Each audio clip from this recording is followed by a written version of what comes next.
الخراج في مقابلة الضمان لكانت الزوايد قبل القبض للبائع ثم العقد أو انفسخ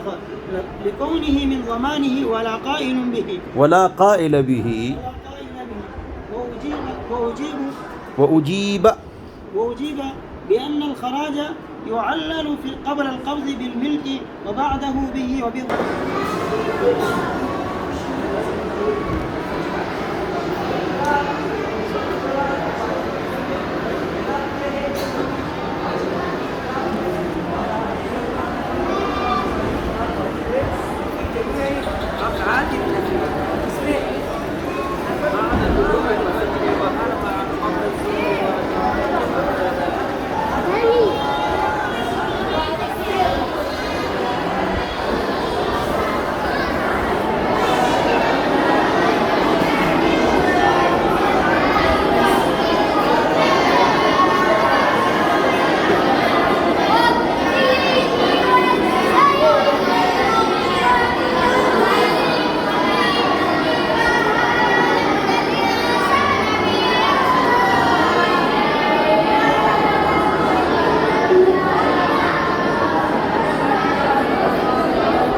पढ़ो।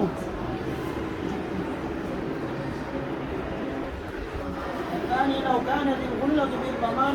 لزم أن تكون الزوايد لا يضمن منافع الغصب